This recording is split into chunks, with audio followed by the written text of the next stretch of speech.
Good day, everyone, and welcome to the UFC conference call. Today's conference is being recorded. At this time, for opening remarks and introductions, I would like to turn the conference over to Mr. Dave Schaller. Please go ahead. Thanks, Kim, and thank you, everybody. What kind of music was that, Dave? Was that something that from Michael Bisping's soundtrack or something? What was that crap you were just playing there? It was something to wake us up after using borders to go. Dave Schaller from the UFC. We're going to get right into it. UFC Live on Fox. Rashad, Phil, Chael, Bisping, Maia, Weidman. Kim, let's get right into the questions. Thank you. If you do have a question today, please press star 1 on your touch-tone telephone. If you are using a speakerphone, please make sure your mute function is turned off to allow your signal to reach our equipment. Once again, press star 1 to ask a question, and we'll pause for just a moment.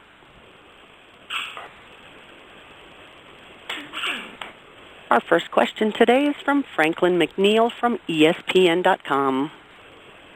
My first question is for Rashad Evans. Rashad, obviously you're looking forward to facing Phil. It's a big fight for you, but obviously hovering over this fight is the possibility with a victory that you could fight, that you will face John Jones.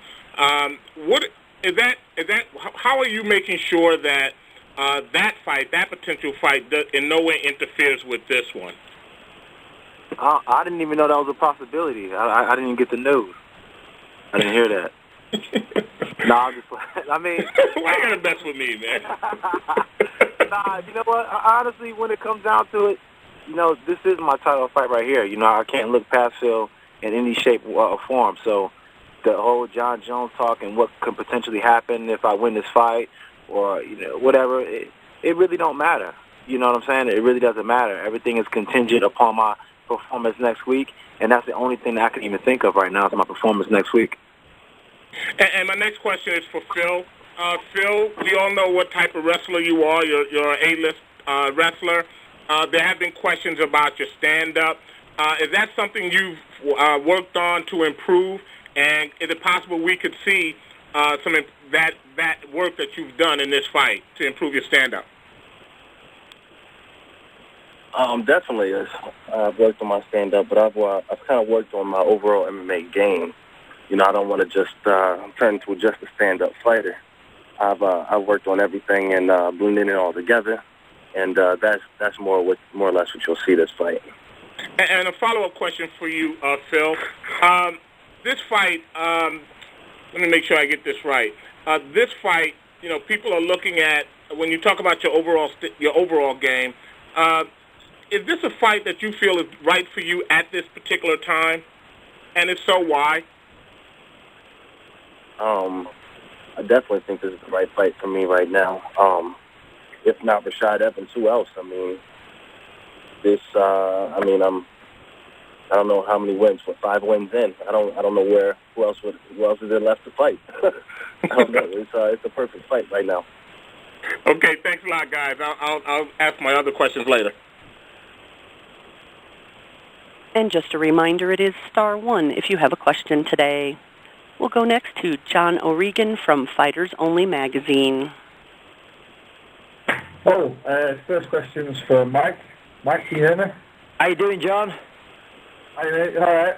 I'm good, thank you. Well, good. Right, so talk us through. You think you're fighting Damian Maia. You get a phone call, and it's Dana White saying you're going to be fighting Chael Sonnen, and the winner is going to get a shot at Anderson Silva. What's your initial reaction? Yeah, well, I'd finished my morning workout and I was just having lunch.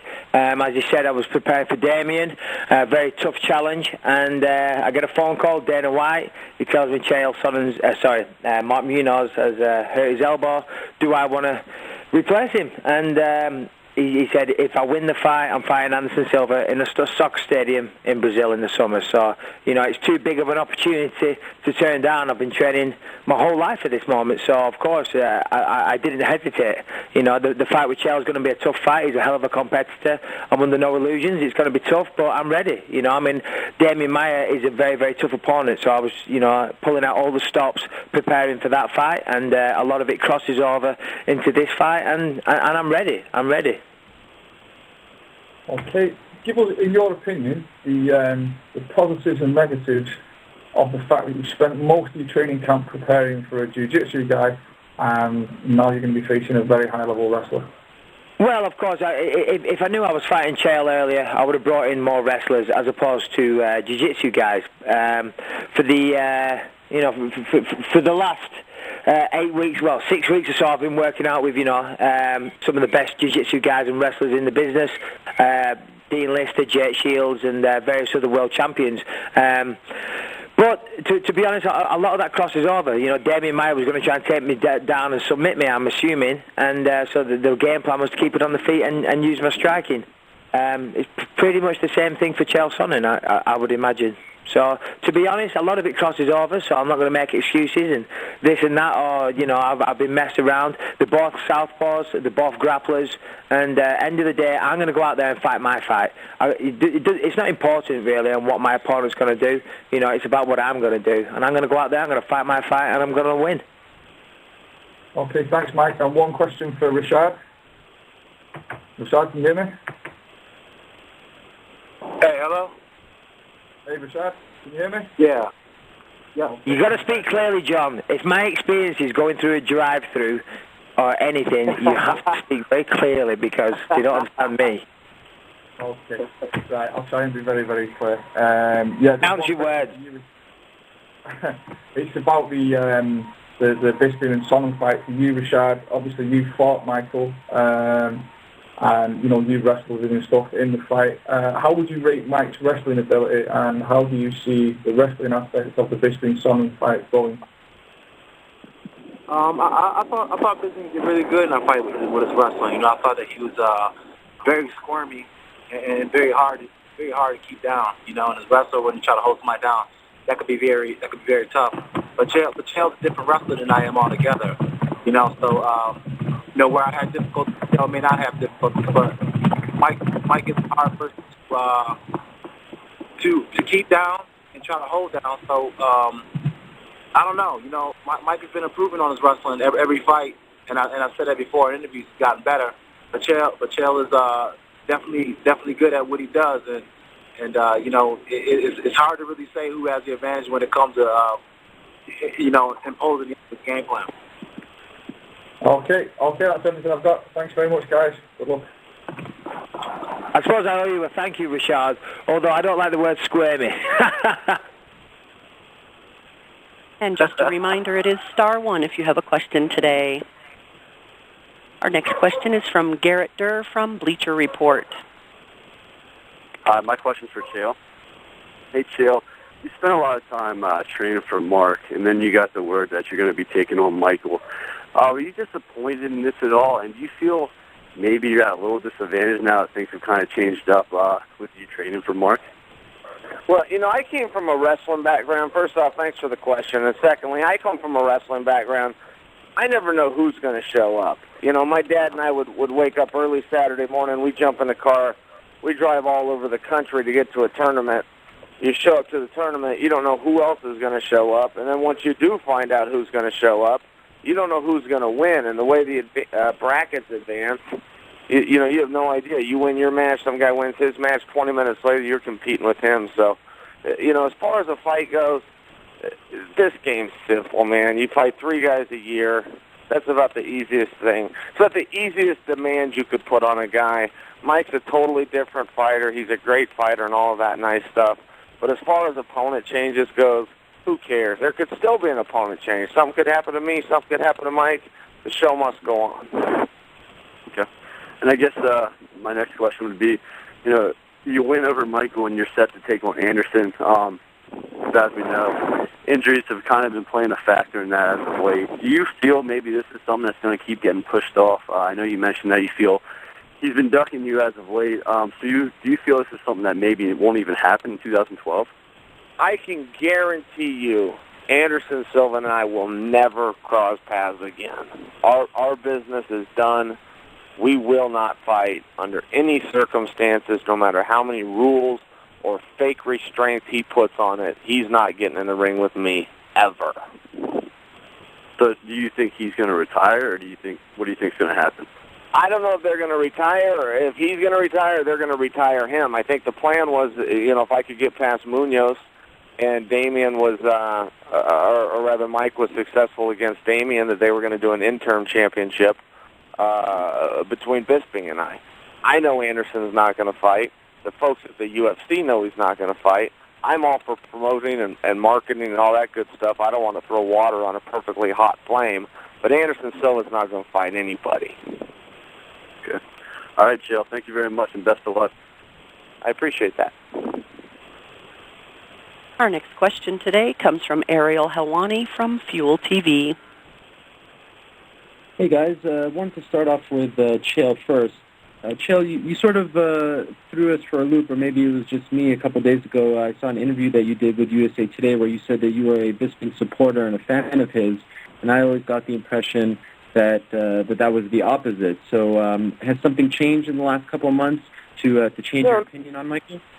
You know, nothing's changed, Ariel, and congratulations with your new position. I think you're doing a great job over there. I think that's a good pickup that they got you. But secondly, you know, I've never understood, you know, Bisping says he wants a title shot, and people try to say that he doesn't deserve one. And I'm sitting on my couch going, well, he's beat up everybody they've put in front of him. So then the big complaint is, well, he hasn't beat top 10 guys. Well, that's not up to him. He fights anybody they ever ask him to fight. He fights big fights. He's never not a main event. If he's not a main event, he's a co-main event, and he gets his hand raised time and time again. And I don't know how you can deny a guy that continually goes out and wins. I'm not delusional. I'm a pretty smart guy. These guys, I got to compete against all of them.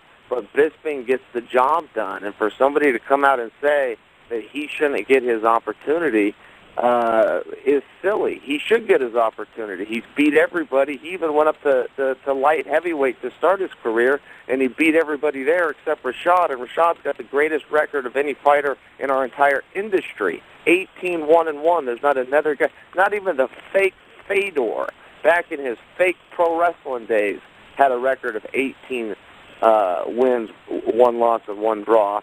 That 1 draw, I might mention Rashad redeemed. So how you could ever deny Bisping? I mean, I'm just not on that bandwagon. I plan to do everything I can do to stop him, but I'm not going to sit here and act as though, you know, the guy's not a great fighter. He is. And just curious, you said prior, and by the way, thank you for the compliment. You said that you feel as though you can guarantee you will never cross paths with Anderson Silva again. But Michael said that UFC had told him that if he wins, he will meet Anderson Silva in a soccer stadium later this year. What if you win? How can you guarantee something like that if that's the stipulation for Michael? Don't you think the same will hold true for you? Yeah, I think that they're sincere. I think that they mean it, but I can tell you behind the scenes they've tried to put me and Anderson together 4 times, and 4 times he said no. I called him out publicly.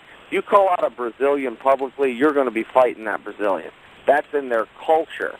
And he sat there and covered his mouth and hid behind Charles Barkley, which was a smart move. It saved him a trip to the hospital. But Anderson Silva is not going to fight me. I don't believe he's going to fight Bisping. I don't believe he's going to fight again. That's my personal opinion. What I know as a fact is he's turned me down 4 out of 4 times, and he even said no to Lorenzo Fertitta's face. Face to face, not over the phone. Lorenzo brought him out, sat him down, said, this is the fight we want, and Anderson said no. All right, and just a question for Michael. When your fight with Damian was first announced, and we knew obviously that Chael was on the card, no disrespect to Mark, but a lot of people were saying, gosh, I wish we were seeing Chael versus Michael. Did you feel the same way? Did you think that that was the fight that more people wanted to see, and now are you happier with the way things turned out for you? Well, you know, for me, I'm always looking for the biggest fights possible. A fight with Damian, you know, was a very, very tough test, and he's a hell of a fighter. When they offered Chael Sonnen, as I said earlier, I jumped at the opportunity. I want to be involved in the biggest fights possible, as I said, and this is a bigger fight with bigger ramifications, you know. Chael's widely regarded as probably number 2 in the division, and you know, and people do say that, you know, I haven't been fighting the top guys. Well, here we are. Outside of the champion, this is the number 2 guy, and I jumped at the opportunity. As I said before, I'm in shape. I've got no injuries. I'm on weight. You know, it's all there. You know, if If I win, fantastic. If I lose, a lot of people say, no, you shouldn't have taken the fight. You know, you should have stuck with the original game plan. But the thing is, if I lose, I don't deserve a title shot anyway. You know, so it's all there for the taking. It just depends what happens next week. Thank you. And just one more for Damien, please. What are your thoughts on how everything turned out? You were fighting in a big fight against Michael, and now you're fighting against Chris. Also a very tough guy, but obviously not as well known as Michael. Are you pleased with the way things turned out for you? Yeah, that was crazy. You know, like in like 2 hours, you know, they told me I was not going to fight anymore. Then after 2 hours, okay, there's Chris. He accepted the fight. I said, okay, good. And I think he's not so known like the other guys, like Chael and Mike, but, you know, he's tough, you know, as the guys, maybe not so experienced like the guys, but he's very tough. He never lost. He's a good wrestler. And the thing is, like, I was preparing to fight a striker like Mike, you know. For Mike, you know, he was preparing to fight a grappler, and he was still fighting a grappler. And I was preparing to fight a striker, and then I'm going to fight a grappler. So changed a little bit. But like Chael said, you know, I come from jiu-jitsu, and you come in a competition that is like 60, 70 guys, and you never know who you're going to fight, like Chael said, you know. And it doesn't care. I doesn't care, you know. I just go there and fight. Thanks, guys. Good luck. Thank you. And we'll go next to John Morgan from MMAJunkie.com.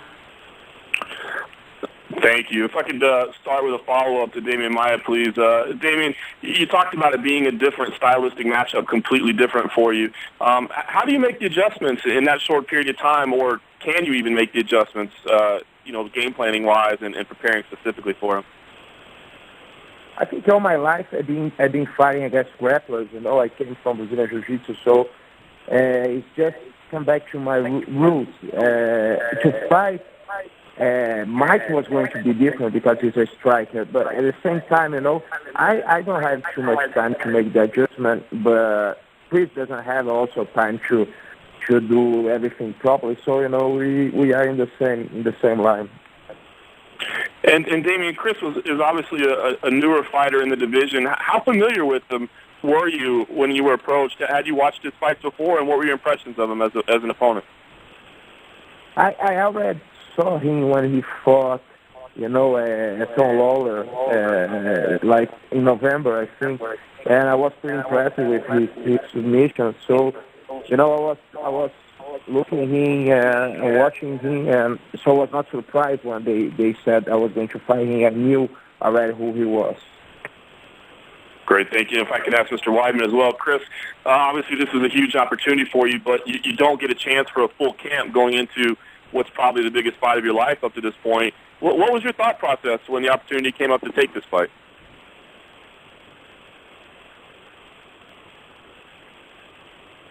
Chris, I think you got the mute button still hit, brother. You guys hear me now? Yep, yeah, we hear you now. I guess my cheeks are still too fat. I got some more weight to cut. But anyway, yeah, it was when I got the phone call from my manager, it was, I just thought it was such a huge opportunity. And at first, he told me that I was probably going to be fighting in March or April, that they weren't going to put him on this next card. I guess he was going to get pulled off type thing. And I was like, absolutely, that's a huge opportunity. And, obviously I called my coaches, and, they're all on board, and we're confident with the whole fight and the jump up in competition. And then they called back and said, Maia really wanted to fight on this Fox card. He didn't want to, get taken off. So at that point, within the half an hour between the two phone calls, I became so, pumped up to fight Damian Maia. I didn't care when it was. So when they told me I was going to fight him in a week, I was like, well, you know what, let's do this. I have a lot of respect for him, and I'm excited to get out there and, test myself. And Chris, was there something in this particular matchup? I mean, it would seem that his style would kind of play well into yours. Did that encourage you to take the fight, or would it have mattered, if it was a striker or if it was a different kind of opponent? To tell you the truth, I don't think it would have mattered. I just think it's such a huge opportunity. You know, we only live once. Some people never have opportunities like this given to them, and you know, who am I to just throw it away? So I was going to jump at this opportunity no matter who it was. I really, in my mind, this is truly the first Fox card. You know, there's three main fights on this card. The last one was just a one-fight thing. So this is history in the making, and I'm just glad to be a part of it. I wasn't going to let someone else jump in there and take that opportunity. So, it's good stuff. Great. Thank you, Chris. And one final question for Chael, please. Chael, some people are saying that this matchup is stylistically an easier matchup for you because of the type of game that Mike brings in. I know you said you don't care about the change of opponents, but how do you see the comparison? Has the fight stylistically gotten any easier or maybe more difficult for you? Well, no, I mean, I would definitely resist that fact. You know, I've never had an easy fight in the UFC. I've also never had, a harder fight. I will prepare, I leave the gym when I can't even stand. I leave the gym when I'm completely exhausted. I leave the octagon when I'm exhausted. I always hear fighters say, or I always hear pundits say, a fighter looked tired. He shouldn't be tired. Well, yes, he should. You're out there and you're in the middle of a fist fight that you're getting paid to do. You should feel like you got hit by a freight train when it's over. I will go out there and I will use every single bit of energy I got, regardless of the opponent. And if that's enough, I'll win. And if it's not enough, he'll win. But there is no easy fight. There's no hard fight. You give it your all every single time. Great. Thank you all. Our next question today is from Tom Go from fifthround.com. Hi, my questions are for Chael. Chael, I just wanted to clarify, were you given the same guarantee that Michael was, that if you did win, you'd fight Anderson in the stadium in Brazil? Prior to fighting Brian Stan, yes, I was. Prior to coming off of my timeout that California put me in, yes, I was. Was I given that guarantee yet a third time? Yes, I was. Do I believe it? Not in the least. Are you worried about fighting Anderson in an arena that large in his homeland? No, I mean, I don't fight Anderson in Brazil. I don't fight him in Chicago. I don't fight him in Las Vegas. I fight in the octagon. They can set that sumbitch up wherever they want. I'll be there. When my music hits those speakers, I'll make that walk regardless of the city. And can you clarify, why do you think Anderson's not going to fight again? Because he sucks. Okay. And do you think his shoulder and recent back injury are legitimate? I tend to believe him. I think if a guy says he's hurt, you got to believe him. Only he knows. It's not. I don't need an X-ray or a doctor or anything else. If a guy says he's hurt, he's hurt. I think it's a little fugazi that he claims that he's hurt, and then we see footage of him live sparring with Vanderlei Silva. I think it's a little fugazi that he claims he's hurt. And I got my friend Mo Lawal out in Brazil training with Machida alongside Anderson Silva. I think these things are peculiar, but if a guy says he's hurt, it's enough for me. Okay. Thanks, Joe.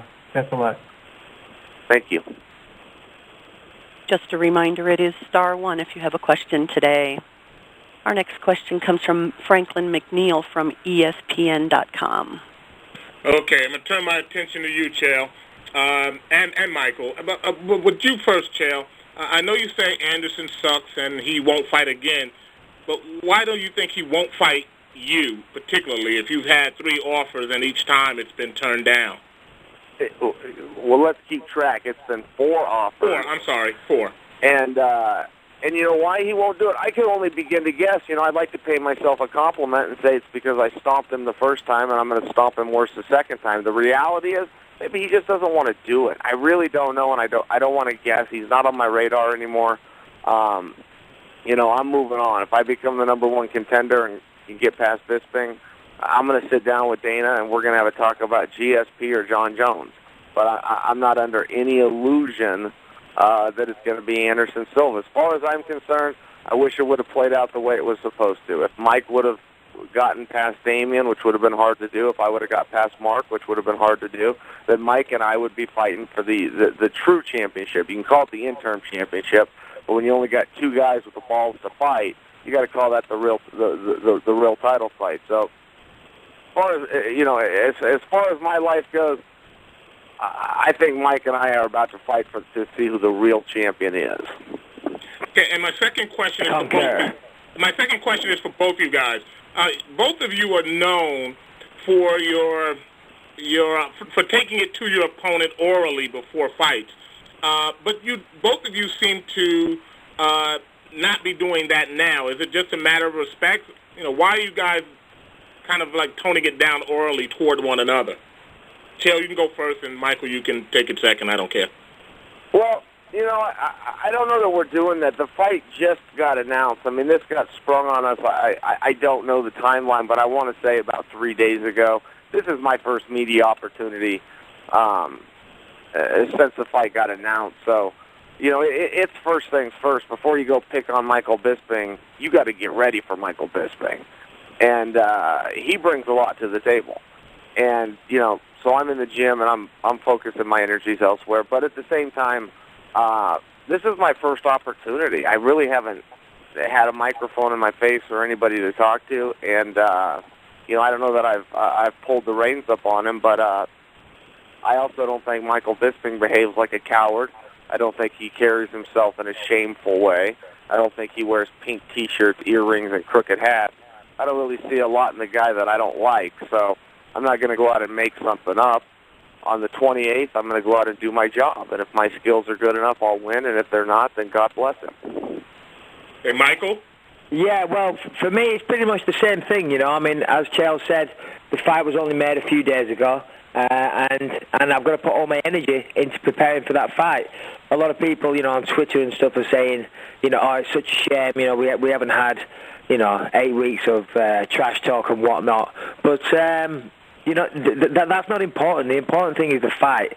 And as I've said, Chael is an amazing fighter. I think I'm a good fighter too. Next week is going to be a hell of a fight. Forget the trash talk. Forget all that. Tune in for the fight. That's the important part. January 28th, Fox TV, you're going to see one hell of a fight. And who cares about the trash talk? And I have one more question. Is for Chris. Chris, we all know that Damian is an A-level jiu-jitsu guy who's been working on his stand-up and has been improving, in particular his boxing.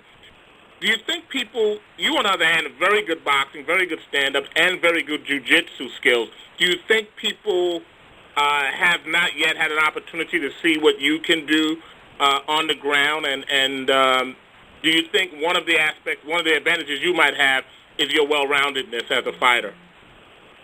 Yeah, 100%. Especially my stand-up. So far in the UFC, I haven't really got to showcase that yet. This might be one of those fights where I do. It might be one of those fights where I don't. But I'm an MMA fighter.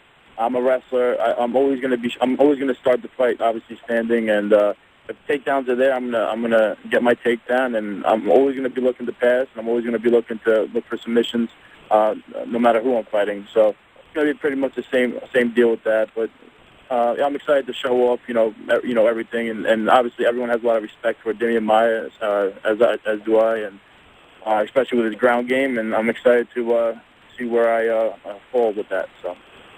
Okay, thank you, guys. Thank you.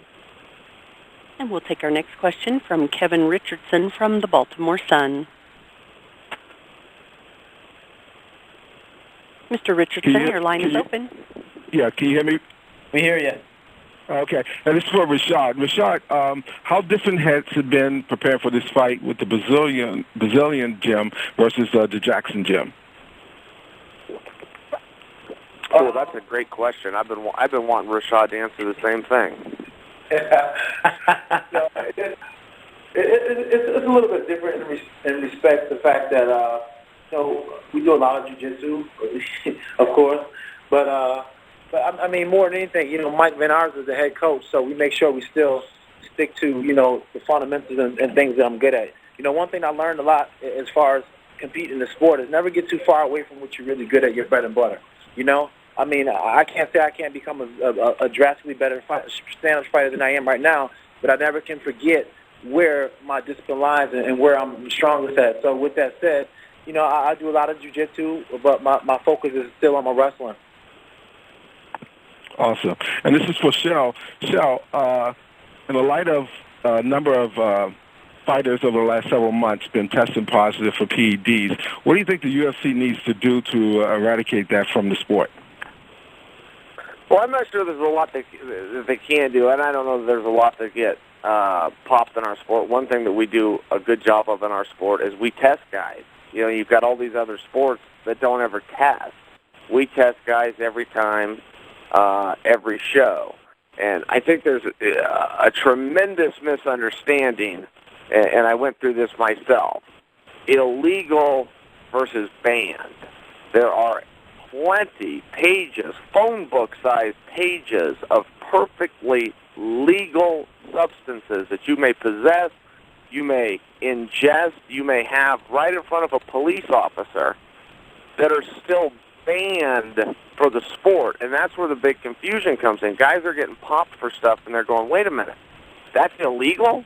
I had no idea that was on the banned list. So I think something that fighters need to do more than the UFC is educate themselves on that. Illegal doesn't just mean illegal.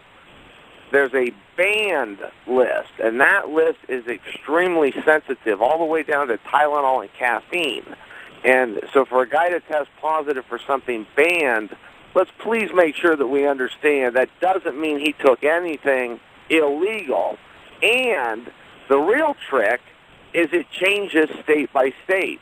You know, what's good in California is not good in Las Vegas, or rather Nevada. What's good in Nevada is not necessarily good in Chicago.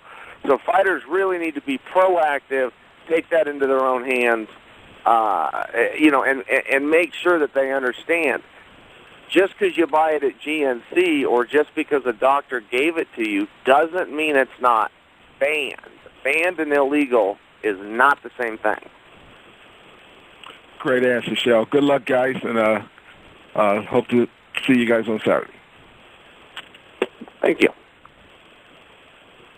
And moving on, we'll take a question from Eduardo Martello from Univision Radio and Univision.com.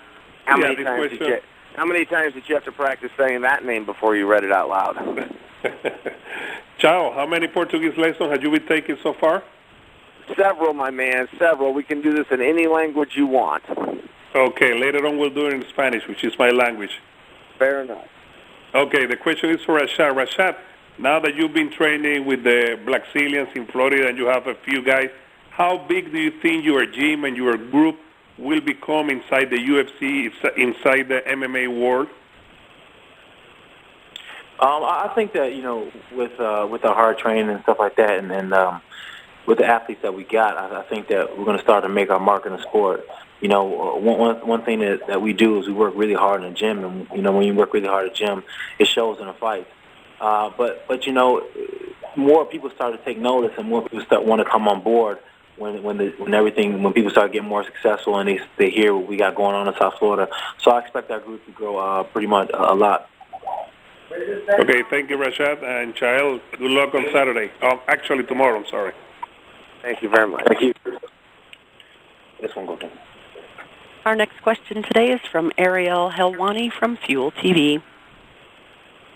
Thank you. I had another question for Rashad. I just wanted to know, Rashad, what your reaction was when you heard that John Jones said that he wanted to come back sooner rather than later. And for a moment, did you think that, here we go again, I may not get a chance to fight him, they may book him against someone else, et cetera, et cetera? That's up to John. John is a champion, and right now he's on top of the world, so I guess he gets to make those choices. I'm trying to get to where he's at. So, with that said, I don't own any spot. I've had the privilege to be, said that I was the number one contender a couple of times, but I'm still yet to fight for the belt. With that said, if the UFC has another contender they want to put in there, to make the show go on, then that's by all means what they have to do. But that does not stop what I'm going to do, and that's going to keep on winning. And eventually, no matter what, I will get a title shot. And for Phil, it seems like every time Dana White talks about this matchup, at least now, especially since Henderson turned down the fight against Little Nog, it seems as though if Rashad wins, he will be the number one contender and he will face John, but they are not yet committing to you being the number one contender if you beat Rashad. Does that bother you at all? Nah, not at all. Pretty much after I beat Rashad on the 28th, they won't really have anything else to do with me other than have me fight Rashad. Rashad is the true number one contender, and after he loses, who else do I fight? The champion. There was some talk that maybe Dan Henderson would get the shot. They had to get Dan Henderson? Yeah, that actually works perfectly into my plans. I take a little rest. Hendo fights for the title. Whatever happens with that, cool, I'm up next.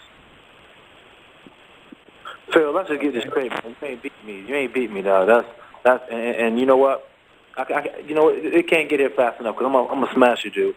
It's about time. I was falling asleep, Egg. Come on. Nah, he ain't ready, man. He ain't ready. He know he ain't ready. He know he ain't ready. I look in his eyes and see he ain't ready. He's just a boy. It's a shame, I was kind of thinking, no, you really shouldn't be too concerned about that title shot because that's just one of those things. It's not going to be for a little while, okay? You got a little while. You got to worry about a title shot. It's not going to happen this time around. Hey, we're gonna see what happens when them lights hit you, and when you walk out and that crowd is roaring. We're gonna see. We're gonna see what kind of man you are. We're gonna see what kind of fighter you are. Because I know you ain't a fighter. I know you like to compete. But it ain't when you get hit in your mouth. When you get hit in your mouth, things change. When you get hit in the mouth, things change. When you got hit by a little knob, you didn't know what to do. When I hit you in the mouth, you're gonna feel it. Oh, okay. Ooh, that's scary. That's scary. Mr. Helwani, any further questions? Actually, yes. I just wanted to ask Rashad a follow-up. Considering that some people have said Phil doesn't have the record that you were surprised when they booked you against him, do you think that he is someone who deserves a shot against you? Yeah. I mean, come one, come all. It don't matter, who they put against me. I got to beat them all the same no matter what, no matter how they stack them up. So if Phil's next in line, Phil's next in line. But, the fact that this kid really thinks he can beat me kind of bothers me now. What do you mean when you say that he's not a fighter? What are you trying to say there? Look, there's some people that will fight if they weren't getting paid to fight. And I'm one of those people. Phil is not one of those people. You're absolutely right. I'll be pushing the pen. But since I get paid to fight, looks like you next. All right, well, there's a difference with the mindset. You're going to find out what the difference in the mindset is. But the difference in mindset is that I have the multi. You're gonna find a difference in mindset. That's all I gotta say. You're gonna find a difference in mindset. And right now, you can say what you want to over the phone, but when we get in that cage and you can't get out, we're gonna see how you feel then. Oh no.